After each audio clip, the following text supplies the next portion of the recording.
Assalamualaikum warahmatullahi wabarakatuh. Perkenalkan, nama saya Sofia Nurul Iza dari Lokal A2 Bimbingan dan Konseling 2019. Pada video kali ini saya akan menjelaskan mengenai reality terapi. Yang pertama adalah sejarah konseling. Reality terapi dikemukakan oleh William Glasser. Terapi ini muncul dari ketidakpuasan Glasser terhadap psikiatri psikoanalitik. Menurutnya, psikoanalitik lebih menekankan terhadap perasaan dan riwayat masa lalu konseli, tapi tidak ada penekanan yang cukup pada apa yang dilakukan konseli. Pada awalnya, Glasser merupakan seorang psikiater di Ventura, yaitu sekolah untuk perempuan, penjara, dan sekolah yang dioperasikan oleh otoritas pemuda California. Glasser menjadi yakin bahwa kegunaan dari pelatihan psikoanalitiknya hanya terbatas pada penyuluhan anak-anak muda saja. Glasser mulai mengumpulkan semuanya dan pada tahun 1962 dikenal sebagai terapi realitas. Pada tahun 1980-an, Glasser mencari sebuah teori yang bisa menjelaskan karyanya. Ia pun memutuskan untuk mempelajari teori kontrol dari William Powers. Glasser menghabiskan waktu kurang lebih 10 tahun untuk memperluas, merevisi, dan juga menjelaskan apa yang awalnya diajarkan. Hingga pada tahun 1996, Glasser menjadi yakin bahwa berdasarkan revisinya, teori ini kurang tepat jika disebut teori kontrol.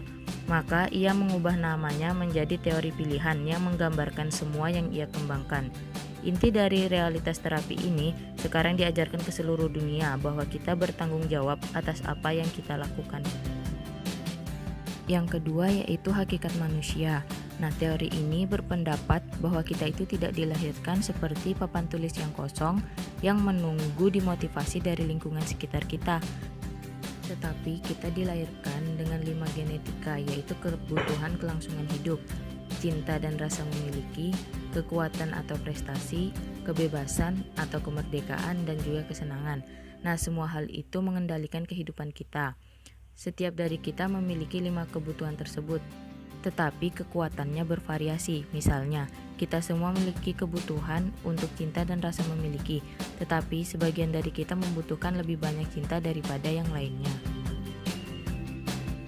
Yang ketiga yaitu hakikat konseling.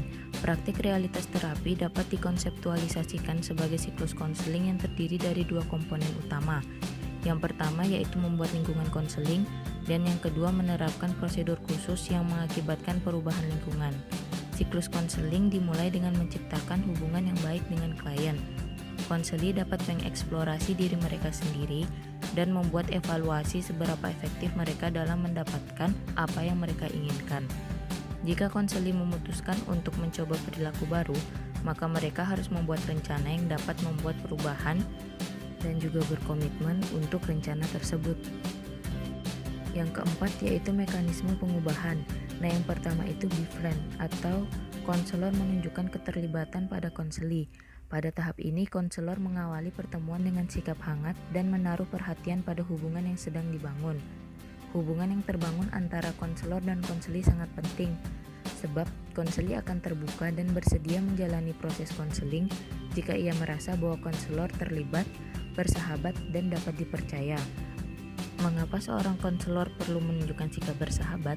Karena pada tahap awal biasanya konseli itu menunjukkan sikap seperti tidak butuh bantuan konselor, apalagi jika ia datang dengan tidak sukarela.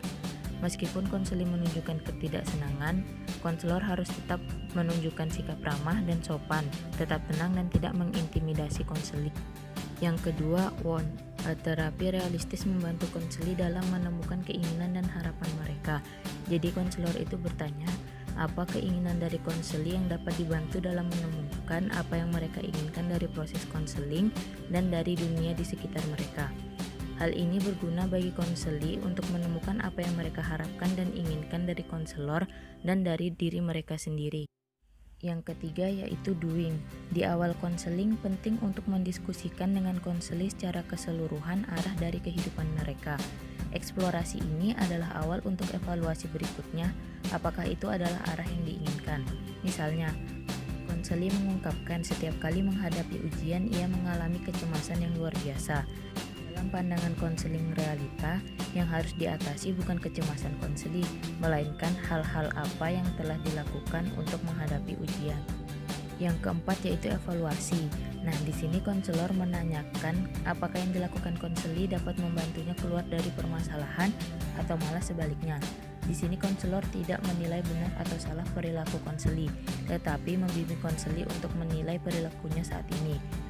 Konselor harus memberikan kesempatan kepada konseli untuk mengevaluasi apakah ia cukup terbantu dengan pilihannya tersebut.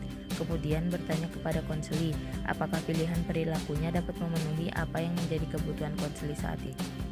Kelima yaitu plans. Nah, konseli berkonsentrasi membuat rencana untuk mengubah tingkah laku. Rencana menekankan tindakan yang akan diambil, bukan tingkah laku yang akan dihapuskan. Keenam yaitu membuat komitmen. Konselor mendorong konseli untuk merealisasikan rencana yang telah disusunnya bersama konselor sesuai dengan jangka waktu yang telah ditetapkan. Selanjutnya, tidak menerima permintaan maaf atau alasan konseli. Nah, konseli akan bertemu kembali kepada konselor pada batas waktu yang telah disepakati bersama. Pada tahap ini, konselor menanyakan apakah ada perkembangan perubahan dari perilaku konseli. Apabila konseli belum berhasil melakukan apa yang telah direncanakan, maka permintaan maaf konseli atas kegagalannya tidak untuk dipenuhi konselor. Sebaliknya, konselor mengajak konseli untuk melihat kembali rencana tersebut dan mengevaluasinya, mengapa konseli tidak berhasil. Selanjutnya, konselor membantu konseli merencanakan kembali hal-hal yang belum berhasil ia lakukan. Pada tahap ini, konselor tidak memberikan hukuman, mengkritik, dan berdebat. Karena memberikan hukuman akan mengurangi keterlibatan konseli dan menyebabkan ia merasa lebih gagal. Yang terakhir adalah tindak lanjut. Tindak lanjut merupakan tahap terakhir dalam proses konseling. Konselor dan konseli mengevaluasi perkembangan yang telah dicapai. Konseling dapat berakhir atau dapat dilanjutkan jika tujuan yang telah ditetapkan belum tercapai. Yang kelima yaitu teknik-teknik konseling. Terdapat beberapa teknik yang dapat digunakan. Yang pertama, konselor terlibat dalam permainan peran dengan konseli. Yang kedua, konselor dapat menggunakan humor. Yang ketiga, konselor mengkonfrontasikan konseli dan menolak dalih apapun.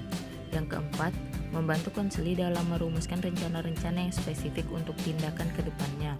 Yang kelima yaitu konselor dan konseli dapat membuat kontrak. Yang terakhir yaitu kekurangan dan kelebihan. Terdapat beberapa kekurangan dan kelebihan dari reality terapi ini. Yang pertama yaitu kelebihannya.